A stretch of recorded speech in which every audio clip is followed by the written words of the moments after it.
one of the problems is that when you go back over 20 years, you run into a period when people didn't have their names on the book, even as artists, and writers were almost impossible to tell. Did they stay? Like you've been talking about 20 years now. Yeah, but a lot of them stayed. And remember too, there were many more comics. Some of these guys were, grinding out pages like crazy. Like Otto Binder is one of the people that was mentioned as being very prolific. And I don't know who the people were that were the most prolific, but certainly,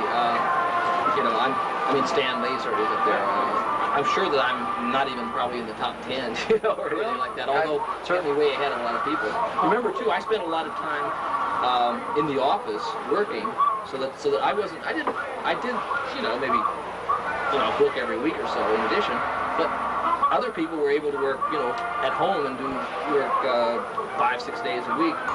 There had been two good Jack Kirby, Stan Lee created interstellar groups. I just got to thinking that since all the stuff in Marvel was interrelated, that those two, if they were all out there conquering the stars together, the Kree and the Skrull, that maybe they must have run into each other.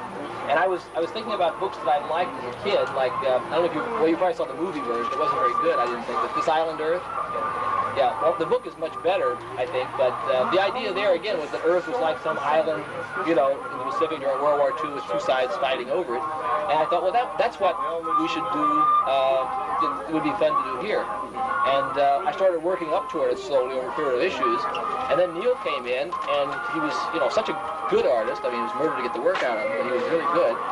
I couldn't let him do the last issue because he was just way too late. He finally did 2 pages, but I wouldn't even pay for them because it was too late.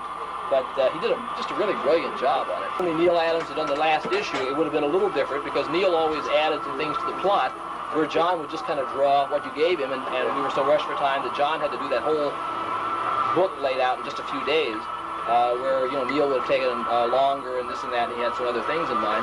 And anytime if you wake up a different day and feel a little differently, a story will be different, or you'll kill off somebody, or you'll do this or that. So there's nothing inevitable about anything, in comics, really. The woman from advertising came in, and she had this great plan in which almost every right-hand side page, because they always want the right-hand side pages. Those are the ones that they can sell for more than the left-hand side pages, because they figure that's what your eye falls to somehow. And they wanted to sell almost every right-hand side page for ads and put all the stories on the left-hand side page. And they say, I don't think anybody will notice this. I said, well, if they don't notice, then why do you want the right-hand side pages? I certainly wasn't fighting with Stan Lee. We've had our differences and everything, but as a matter of fact, I've had dinner with him several times in the last couple of years, and we're on good terms. I mean, not perfect, but nothing ever is. It was just a business relationship. But I admire Stan, tremendously, because the important people on books are the writers and the artists. Not the editors generally, unless they have some other talent. Generally speaking, they're just guys who sit behind a desk and try to see that the pages go out in the right order, And there are some very good editors, but not many in comics. Unless they are also. You think about all the great companies. I mean, EC had, they all were writers, although many of them were also artists. I mean, EC had Al Feldstein and Harvey Kurtzman. Will Eisner was an artist-writer who, with Spirit and Quality Line, Stan Lee, and Jack Kirby too with Joe Simon. They edited as much as they wrote in the old days, and they were editors of Marvel in the early days. They were editors of that line in the 50s. What was it? Had Fighting Americans, and those characters. Jerry Conway just recently turned down a contract for a project that he'd been working on for 4 months because they wouldn't give him artist control, and he wasn't going to do the book unless he liked the artist. And of course the artist had to like him or he wouldn't have come in, so they had to like each other.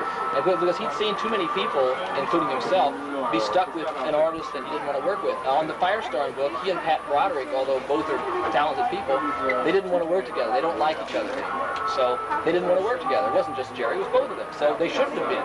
And DC forced them to work together because they wanted Pat Broderick on the book, and it didn't work out well because Jerry wouldn't talk to Pat, and Pat couldn't talk to Jerry. There was a stage near the end of Green Lantern, Green Arrow, where Neil and Denny weren't talking to each other because Neil would rewrite some of Denny's scripts and Denny wouldn't talk to him. I was always proud of the fact that Barry Smith and I on Conan, only had like one mild disagreement, in all the time, and I haven't had many. I've usually got along okay.